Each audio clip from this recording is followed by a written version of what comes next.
नमस्कार दोस्तों, Vijendra Soni Ganganagar YouTube channel पर आपका फिर स्वागत है। दोस्तों, आज का अपना टॉपिक है विश्व में रेल तंत्र। हम विश्व के प्रमुख जो रेल तंत्र है उनकी बात करेंगे, जो बड़ा इम्पोर्टेंट टॉपिक है। आप बने रहेंगे मेरे साथ, और यदि आप मेरे चैनल पर नए हैं तो पहले मेरा चैनल सब्सक्राइब करेंगे और वीडियो देखने के बाद में अंत में इसको लाइक करेंगे और दूसरे लोगों तक शेयर भी करेंगे। शुरुआत करते हैं हम रेल तंत्र की। देखिए, रेल तंत्र यदि हम स्थल पर देखें तो सबसे महत्वपूर्ण साधन बनता है किसका? ट्रांसपोर्टेशन का। और ट्रांसपोर्टेशन में भी हम बात करें किसकी? औद्योगिक ट्रांसपोर्टेशन का सबसे महत्वपूर्ण यदि साधन है तो वो रेल तंत्र है। विश्व संदर्भ पर बात करते हैं। विश्व संदर्भ पर पहला जो रेल इंजन बनाया था वो जेम्स वॉट ने बनाया था। स्कॉटलैंड के थे, स्कॉटिश विद्वान थे। उन्होंने सबसे पहले विश्व का पहला रेल इंजन बनाया था। कब? 1769 में, 1769 ईस्वी में पहला रेल इंजन बना दिया था। किसने? स्कॉटिश विद्वान। कौन? जेम्स वॉट ने। उसके बाद में देखें तो 1825 ईस्वी में, 1825 ईस्वी 27 सितंबर 27/9/1825 ईस्वी में इंग्लैंड में, इंग्लैंड का भी कौन सा हिस्सा? उत्तरी इंग्लैंड में पहली ट्रेन चली थी। कौन सी? उत्तरी इंग्लैंड के आर्कटन से लेकर के और डार्लिंगटन तक का जो एरिया था वहां पहली रेल चलाई गई थी। उसके बाद देखें तो भारत की रेल की पहली की बात करते हैं। भारत की पहली रेल 16 अप्रैल 1853 ईस्वी को कितने किलोमीटर? 34 किलोमीटर। अमूमन इसको 34 लिखा जाता है। यदि एग्जैक्ट इसकी लंबाई की बात करें तो वो 33.81 किलोमीटर लंबी ये पहली रेल चली थी। कहां पर? भारत में। क्लियर है? अब बात करते हैं कि विश्व में यदि हम रेल व्यवस्था की बात करें तो वो सबसे महत्वपूर्ण हो जाती है उनकी पटरी। और पटरी की बात करें तो वो पटरी में दो पटरियों के बीच का जो स्थान होता है उसके आधार पर हम रेलवे लाइन का वर्गीकरण कर सकते हैं। और उस वर्गीकरण को देखें तो मैंने प्रमुख 5 वर्गीकरण निकाले हैं जो भारत और विश्व संदर्भ पर ये मानक माने जाते हैं। कौन कौन से? पहला, ब्रॉड गेज। देखिए, ब्रॉड गेज में क्या होता है कि दो पटरियों के बीच में, ये दो पटरियां हैं, इनके बीच में यदि दूरी देखें तो वो 1.676 मीटर हो तो ये कौन सी ट्रेन है? ये ब्रॉड गेज है। और यदि 1 मीटर ही हो तो वो मीटर गेज है। और यदि दोनों के बीच में दूरी 0.762 मीटर हो गई है, कितनी? 0.762 मीटर हो गई है तो ये क्या कहलाएगी? नैरो गेज कहलाएगी। और यदि हम इनके बीच की दूरी देखें 0.61 मीटर हो गई है तो ये लिफ्ट गेज कहलाती है। और यदि दो पटरियों के बीच में दूरी 1.44 मीटर हो तो ये क्या कहलाती है? ये मानक लाइन कहलाती है। और मानक लाइन विश्व में कहाँ चलती है? ब्रिटेन में चलती है। क्लियर है? तो ये कुछ महत्वपूर्ण जानकारी थी। इसके बाद में देखें तो यदि विश्व में सर्वोत्तम किसी देश के संदर्भ में रेल लाइन की बात करेंगे तो वो बेल्जियम है। बेल्जियम। बेल्जियम में सबसे संगतम, विश्व का सबसे संगतम रेल तंत्र है। कितना? 6.5 किलोमीटर प्रति किलोमीटर स्क्वायर में। इतनी लंबी रेल लाइन है 1 किलोमीटर स्क्वायर में। कहां पर? बेल्जियम में, जो विश्व में सर्वाधिक सघन मानी जाती है। क्लियर है? फिर उसके बाद में यदि हम विश्व में रेल तंत्र की सर्वाधिक लंबाई की बात करें तो वो कहां आएगा? यूएसए में। पहला सबसे ज्यादा लंबी यदि रेल लाइन की बात करें तो वो कहां आएगी? यूएसए में आएगी। 2 नंबर पर कौन है? चीन। चीन है। और यदि हम भारत की बात करें तो भारत विश्व में चौथा सबसे ज्यादा रेलवे लंबाई वाला देश है। क्लियर है? अब हम बात करते हैं एक एक देश के संदर्भ में। वो देश जो विश्व में सर्वाधिक क्षेत्र रखने वाले हैं, जिनमें प्रमुख कौन आ जाएगा, यूएसए आ जाएगा। फिर बात करें यूएसएसआर, मतलब हम रसिया की बात कर लेंगे, और फिर कनाडा की बात करेंगे, फिर यूरोप पूरे महाद्वीप को एक मानते हुए फिर बात करेंगे, और उसके बाद में हम ऑस्ट्रेलिया का वर्णन करेंगे। तो ये कुछ एरियाज है जहां पर विश्व प्रसिद्ध रेलवे लाइन है, उनका एक एक काम जिक्र करते हैं। शुरुआत करते हैं कनाडा से। देखिए कनाडा का जो रेल तंत्र है वो कहां पर स्थापित है, यूएसए के जस्ट उत्तर में। यूएसए के जैसे 49 डिग्री अक्षांश, उत्तरी अक्षांश कनाडा को और यूएसए को अलग करता है। तो इसके बीच की जो लाइन है 49, इसके जस्ट ऊपर ये वो एरिया है जो कनाडा का मुख्य व्यापारिक और औद्योगिक केंद्र का स्वरूप देता है। कौन कौन सा, जहां पर हम बात करें महान झील प्रदेश है, महान झील प्रदेश के उत्तर में एक एक चीज समझें।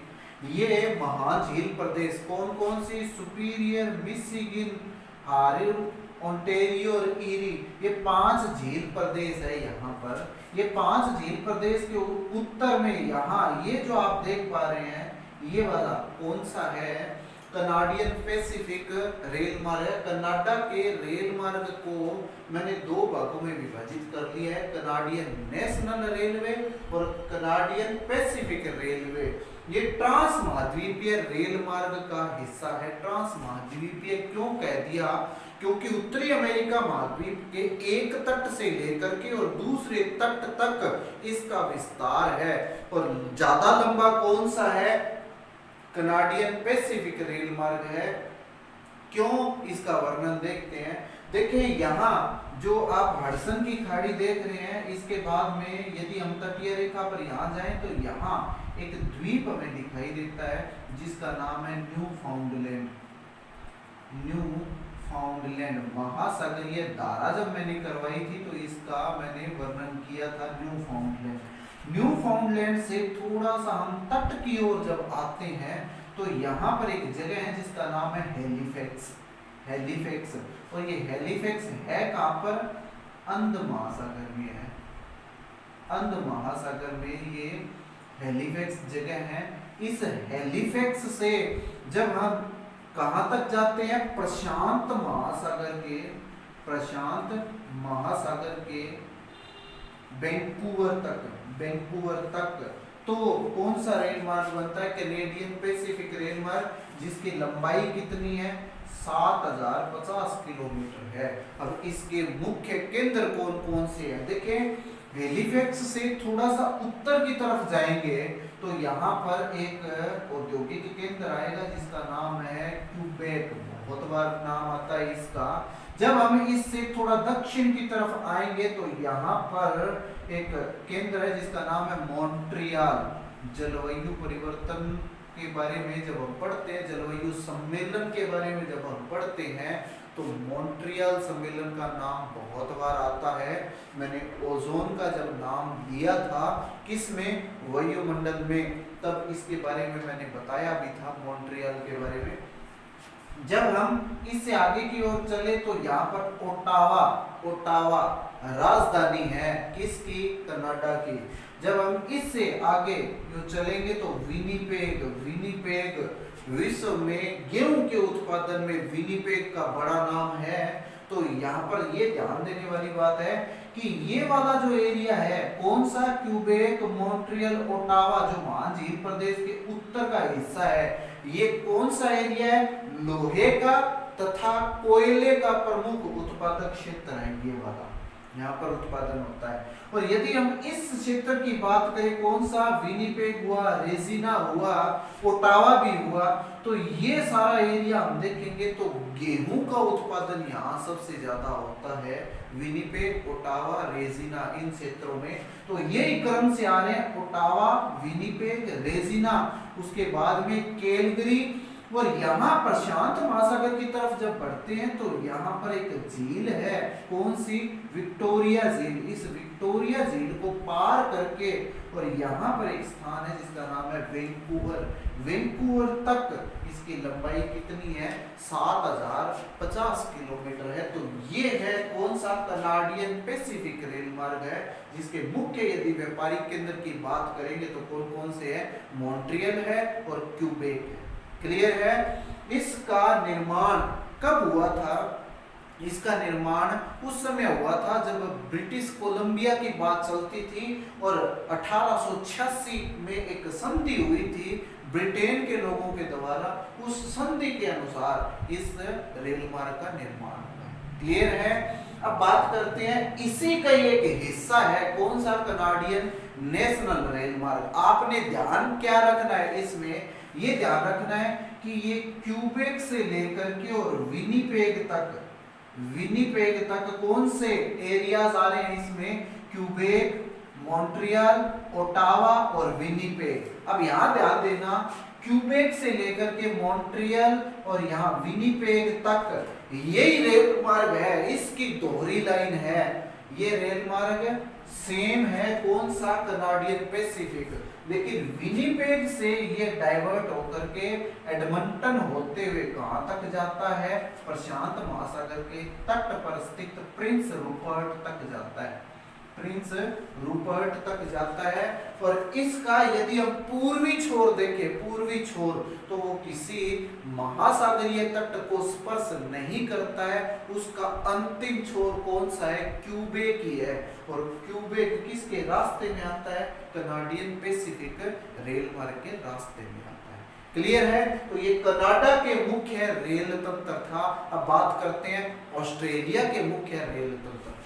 ऑस्ट्रेलिया की बात करते हैं। ऑस्ट्रेलिया में देखें, ये वाला जो ऑस्ट्रेलिया का हिस्सा है, ये वाला हिस्सा, यहाँ पर ऑस्ट्रेलिया में क्या चीज है, प्रशांत महासागर, प्रशांत महासागर। क्लियर है। और ये वाला जो हिस्सा है यहाँ पर ऑस्ट्रेलिया में क्या है, हिंद महासागर, हिंद महासागर। क्लियर है। उत्तर की तरफ देखें तो यहाँ पर उत्तर की तरफ इसमें पापुआ न्यू गिनी आ जाएगा, और दक्षिण की तरफ यहाँ देखें तो ये है तस्मानिया, तस्मानिया, तस्मानिया और ऑस्ट्रेलिया के बीच में यहाँ पर है बास जल संधि। बहुत इंपॉर्टेंट है ये बास जल संधि, बास जल संधि। अब यहां ध्यान देना, बास जल संधि में यहाँ उत्तरी छोर पर ऑस्ट्रेलिया में यहाँ पर एक बहुत ही वर्ल्ड फेमस नगर है जिसका नाम है मेलबर्न। क्रिकेट मैच भी होते हैं यहाँ पर, मेलबर्न। तो यहाँ मेलबर्न से ये जो रेल मार्ग है, ऑस्ट्रेलिया का रेल मार्ग, वो स्टार्ट होता है और मेलबर्न से कहा जाएगा, ये मर्रे नदी को पार करते हुए, ऑस्ट्रेलिया की प्रमुख नदी है मर्रे नदी, तो मर्रे नदी को पार करते हुए एल्बरी, एल्बरी तक पहुंचेगा। एल्बरी से ये ग्रेट डिवाइडिंग रेंज, ये जो आपको दिखाई दे रही है ग्रेट डिवाइडिंग रेंज है, जो इसमें से सवाल पूछा जाता है क्या, कि ऑस्ट्रेलिया की प्रमुख पर्वत श्रृंखला कौन सी है, ग्रेट डिवाइडिंग रेंज, और इसकी प्रमुख चोटी कौन सी है, कोसिस्को। कोसिस्को यहाँ दक्षिण में ही है, इसके इस जगह एल्बरी के नजदीक कोसिस्को। तो ये इस ग्रेट डिवाइडिंग रेंज को पार करते हुए कहाँ जाएगा, सिडनी।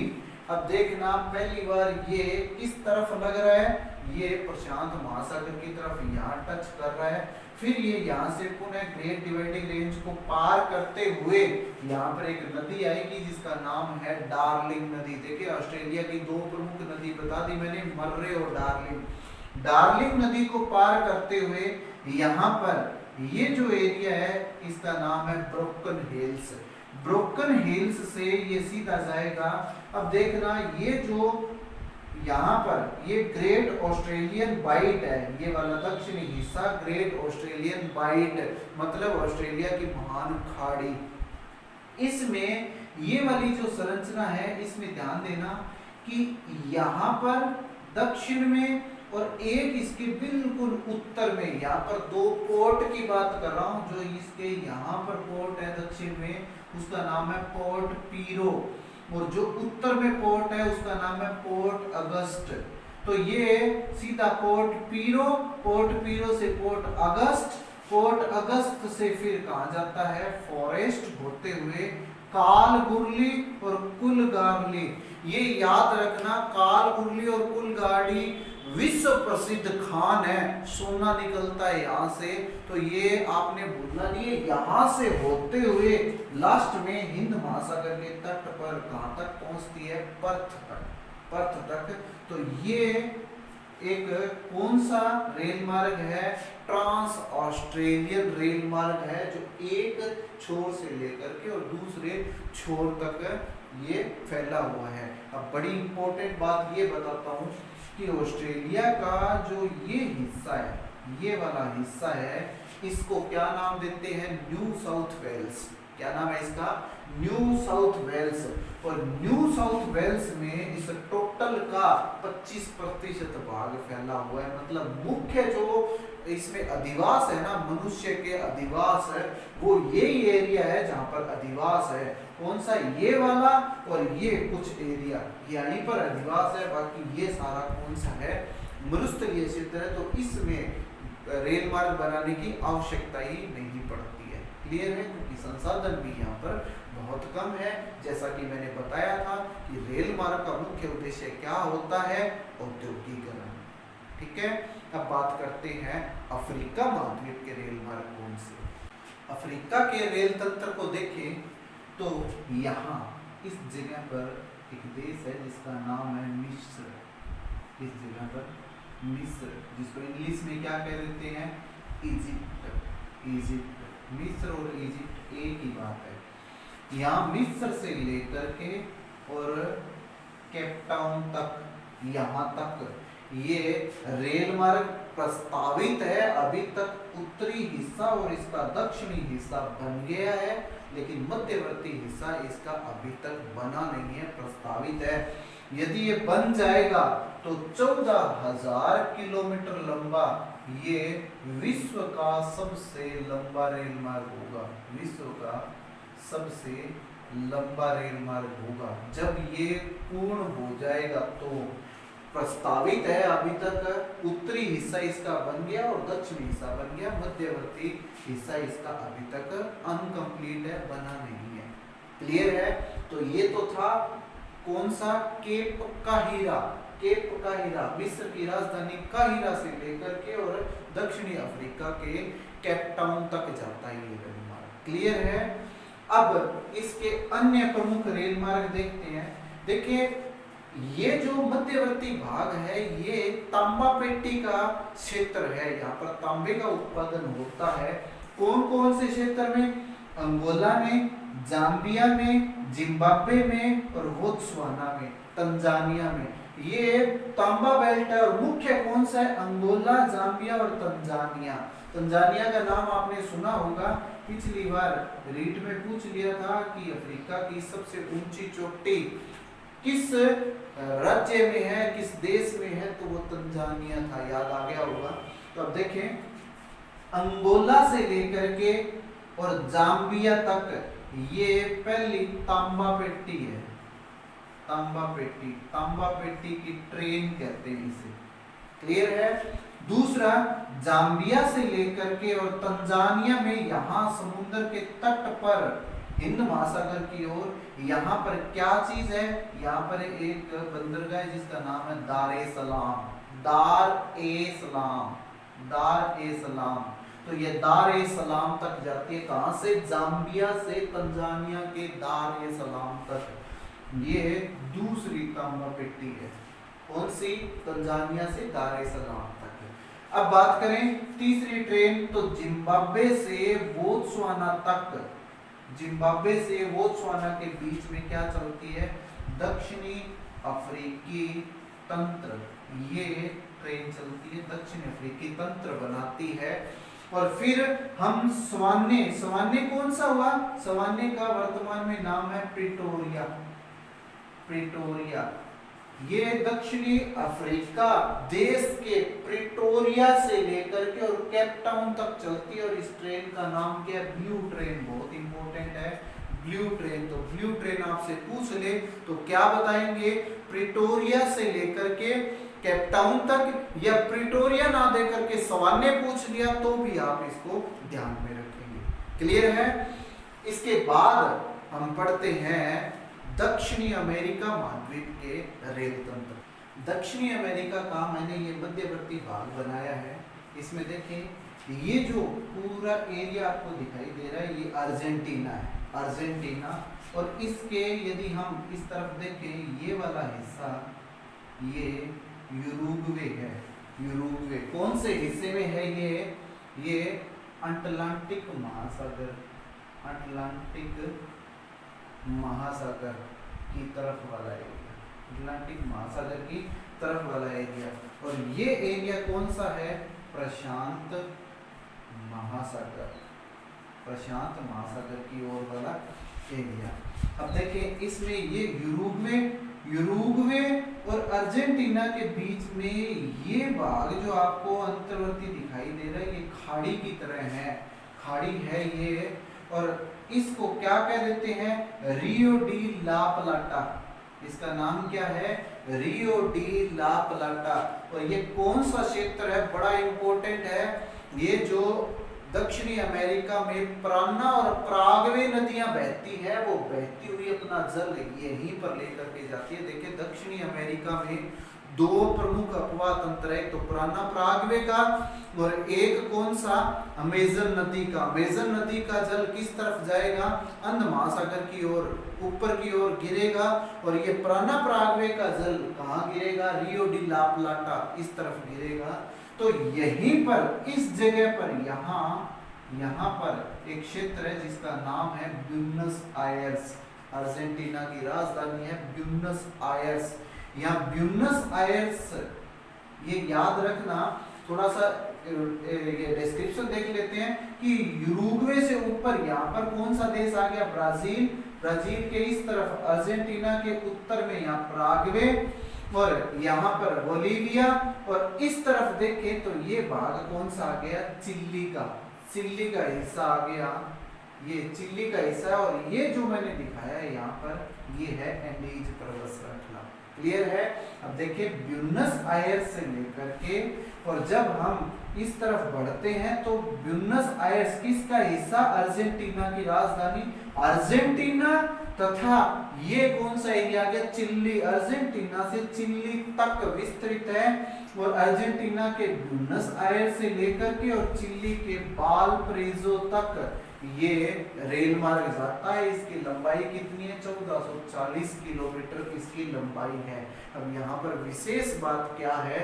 विशेष बात ये है कि अर्जेंटीना के मिडोज से लेकर के और चिली के लास एंडीज तक, क्योंकि ये एरिया कौन सा आ गया? एंडीज पर्वत श्रृंखला का आ गया है। तो यहाँ पर लगभग जो ऊंचाई होती है वो 3900 मीटर की ऊंचाई हो जाएगी। इस ऊंचाई के कारण यहाँ पर गेज चेंज करना पड़ता है।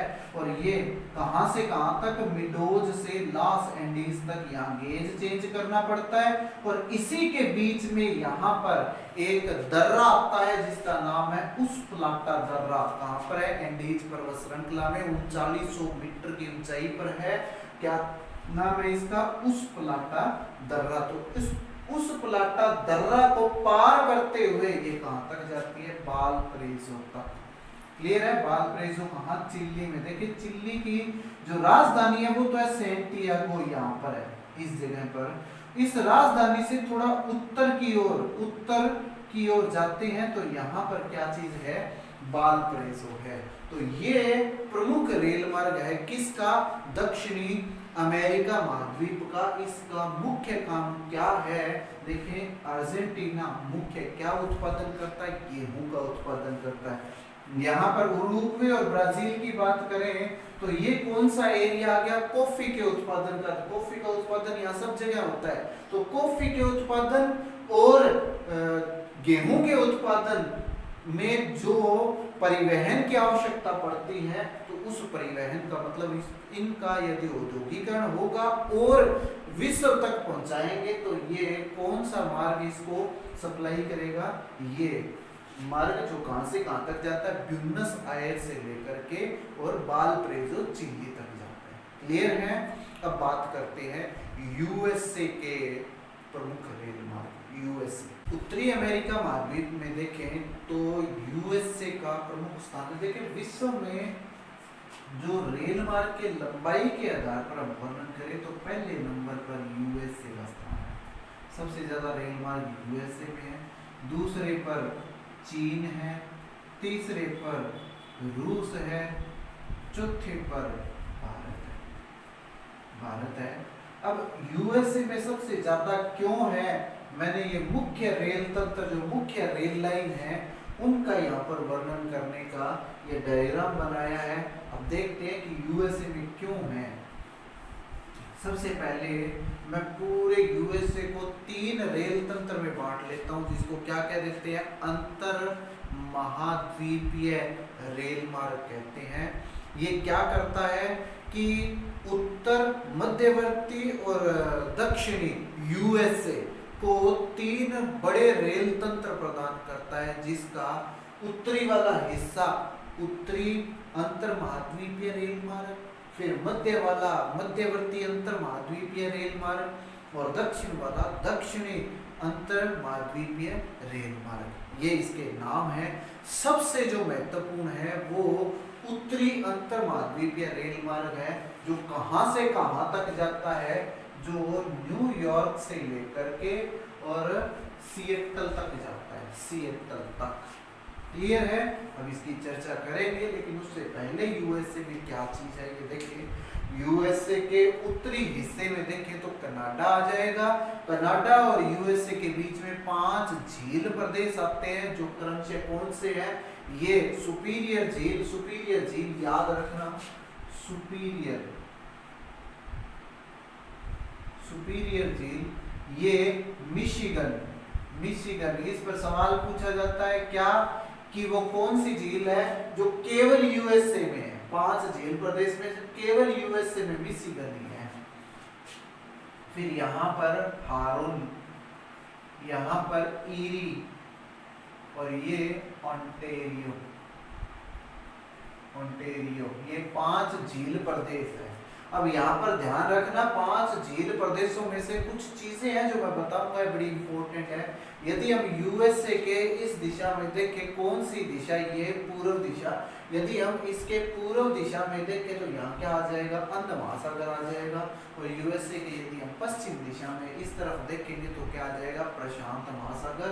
और इसके दक्षिण में यहाँ पर मैक्सिको, और ये वाला जो हिस्सा है, ये वाला हिस्सा, ये क्या है, मैक्सिको की खाड़ी है। क्लियर है? अब करते हैं एक एक वर्णन।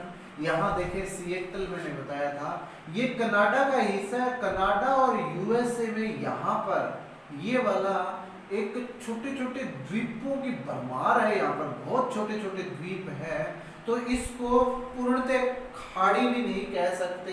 यहाँ पर एक प्रवेश द्वार है जिससे चैनल बनता है, जिसका नाम क्या है, जुआन डी फुक्का चैनल। देखिए जुआन डी फुक्का चैनल, इससे आपको याद आ जाएगा कि प्लेट विवर्तनिकी में मैंने इसके नजदीक अलास्का के दक्षिण में जुआन डी फुक्का प्लेट भी बताई थी, माइनर प्लेट। तो ये जुआन डी फुक्का चैनल है यहाँ पर, और इसके यहाँ दक्षिण में क्या है, सिएटल है। अब पढ़ते हैं कि उत्तरी अंतर महाद्वीपीय जो रेल मार्ग है वो कहाँ से निकलता है, एक एक क्षेत्र का वर्णन करते हैं। शुरुआत में ये न्यूयॉर्क से फिलाडेल्फस आता है, फिलाडेल्फस से ये वॉशिंगटन तक आता है। अब वॉशिंगटन से इसके मध्यवर्ती जो दक्षिणी है, उत्तरी है, सब रेल मार्ग अलग हो जाएंगे वॉशिंगटन से। क्लियर है? वॉशिंगटन से ये पिट्सबर्ग जाता है, और विश्व में पिट्सबर्ग का नाम बड़ा इंपॉर्टेंट है। क्यों? क्योंकि विश्व का सबसे बड़ा लोहा इस्पात उद्योग कहते तो पिट्सबर्ग में ही आता है। क्लियर है? और पिट्सबर्ग का नाम क्यों इंपॉर्टेंट बनता है, क्योंकि ये ईरी झील के दक्षिण में है। तो ईरी झील के किनारे पर स्थित है कौन सा, पिट्सबर्ग। इससे थोड़ा आगे की तरफ जाते हैं तो मिशिगन झील के दक्षिण में यहाँ पर है शिकागो, और विश्व की मांस मंडी के रूप में जाना जाता है शिकागो को, और बड़ा औद्योगिक प्रदेश है।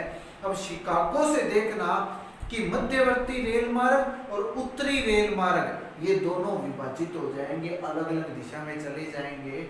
उत्तरी जो अंतर्महाद्वीपीय रेल मार्ग है वो अमेरिका का सबसे महत्वपूर्ण है और सबसे लंबा है, जिसकी लंबाई कितनी है, 6100 किलोमीटर है, 6100 किलोमीटर। कौन सा? उत्तरी अंतर्महाद्वीपीय जो रेल मार्ग है, जो शिकागो से कहां जाएगा, सेंट पॉल तक जाएगा, सेंट पॉल से बिस्मार्क, बिस्मार्क से आगे ये सिएटल तक चला जाएगा। तो ये सिएटल मैं बता चुका हूं क्या चीज है। तो ये कौन सा रेल मार्ग है, जो उत्तरी अंतर्महाद्वीपीय रेल मार्ग है, उसकी बात कर रहा हूं। अब शिकागो से देखिए सेम वही दूरी रहेगी, न्यूयॉर्क से फिलाडेल्फस, फिर वॉशिंगटन, फिर पिट्सबर्ग, शिकागो से यदि ये ओमाहा और चेन्नई, साल्ट लेक सिटी होते हुए सैन फ्रांसिस्को तक जाए, कहां से, न्यूयॉर्क से सैन फ्रांसिस्को तक जाए, तब इसका नाम क्या पड़ता है, मध्य अंतर्महाद्वीपीय रेल मार्ग अमेरिका का, मध्य अंतर्महाद्वीपीय रेल मार्ग। इसकी सबसे इंपॉर्टेंट बात क्या है, देखिए ये जो मैंने चीज बनाई है ये रॉकीज पर्वत श्रृंखला है, रॉकीज पर्वत श्रृंखला है।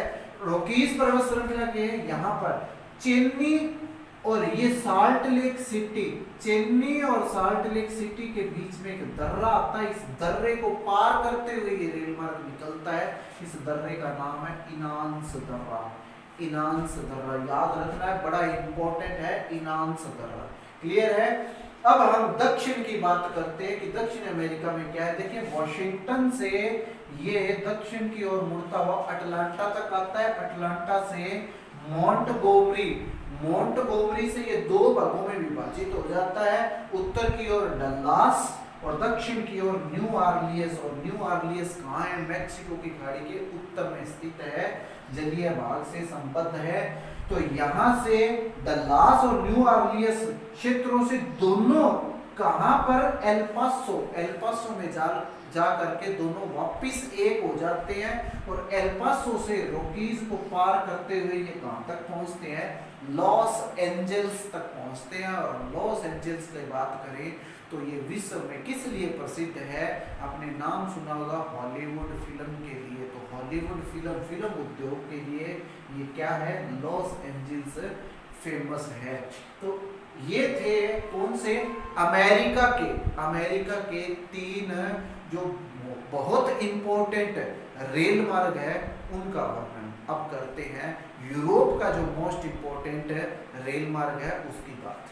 यूरोप के रेल मार्ग में देखें तो सबसे पहले यूरोप की स्थिति जान लेते हैं। देखिए ये स्कैंडिनेवियन क्षेत्र है, नॉर्वे, स्वीडन और यहाँ पर बाल्टिक सागर और इस तरफ उत्तर सागर। जब इससे नीचे की तरफ आते हैं तो यहाँ पर इसका एक बड़ा देश है जिसका नाम है फ्रांस।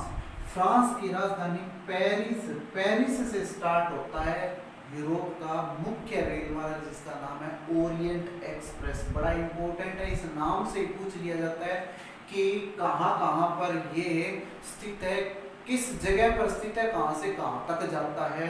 तो आपने ओरिएंट एक्सप्रेस यूरोप के हिसाब से याद रखना है। यूरोप में भी कहां, अब एक चैनल इसका पड़ता है, चले जाएंगे। पहले पेरिस कहां पर, फ्रांस में ये तो इसका दूसरी केंद्र है, कौन सा, स्ट्रासबर्ग। फ्रांस में पेरिस से स्ट्रासबर्ग तक आता है। उसके बाद में ये जर्मनी। देखिए इसमें देश की कोई बाउंडेशन नहीं है, बहुत सारे देशों से होते हुए निकलेगा ये। क्लियर है? तो फ्रांस से जर्मनी में जाता है और जर्मनी में कौन से शहर, म्यूनिख तक ये जर्मनी में चलता है। और जर्मनी के बाद ये ऑस्ट्रेलिया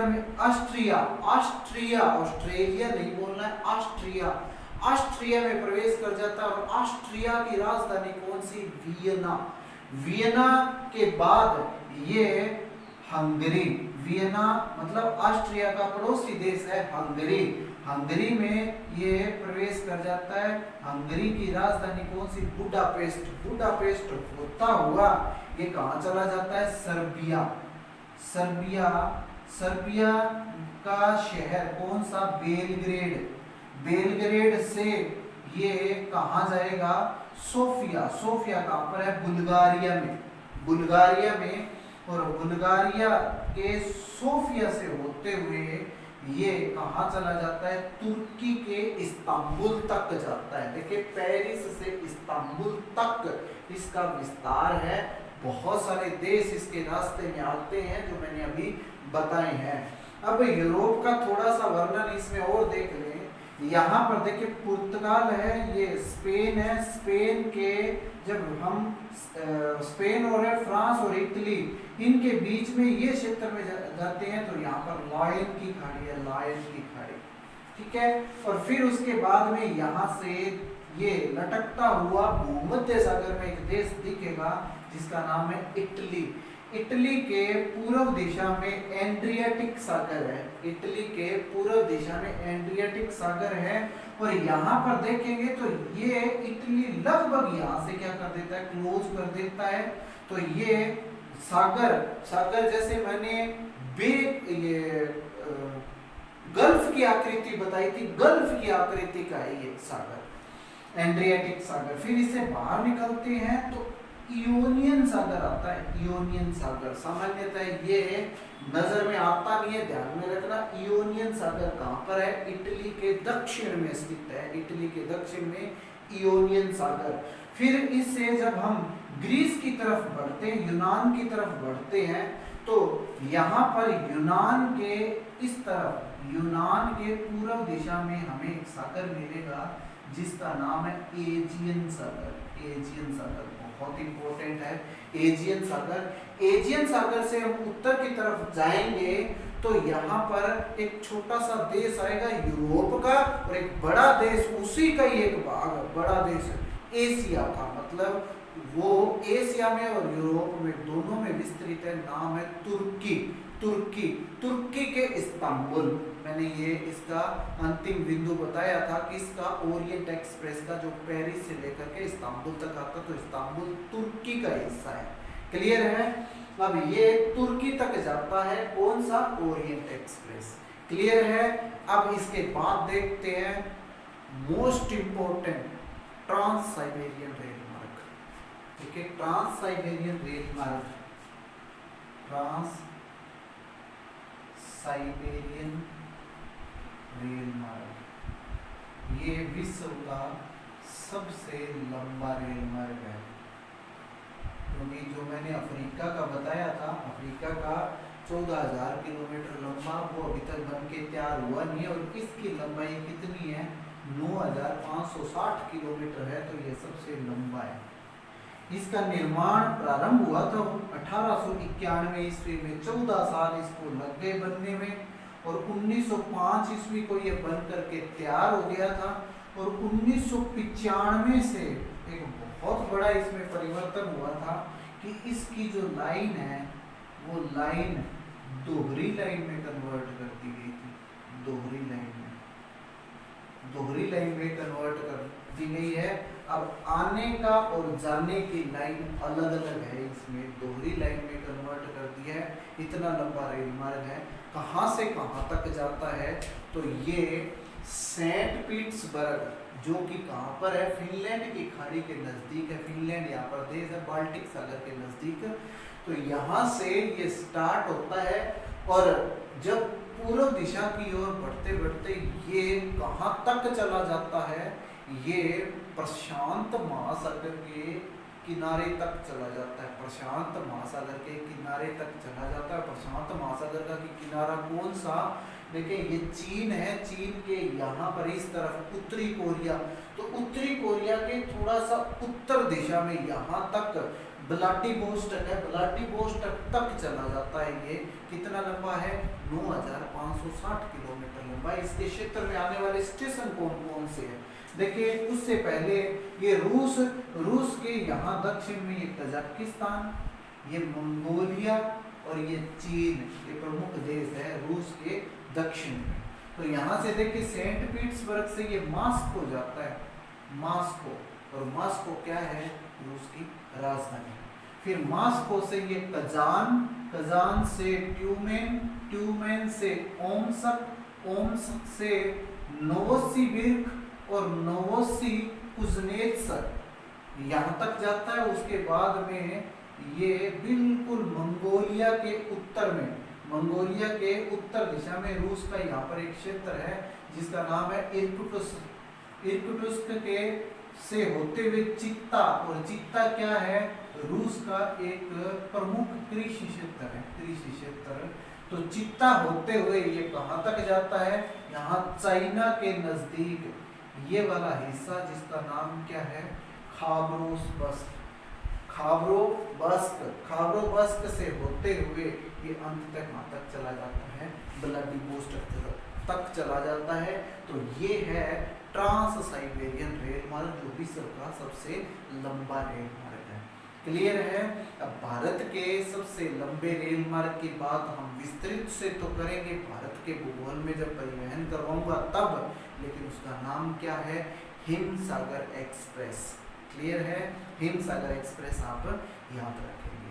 ये था आज का वीडियो जिसमें मैंने विश्व के प्रमुख रेल तंत्र बताए हैं। उम्मीद है मेरा वीडियो बहुत पसंद आया होगा। पसंद आया है तो आप ज़्यादा से ज़्यादा इसको शेयर कर दें और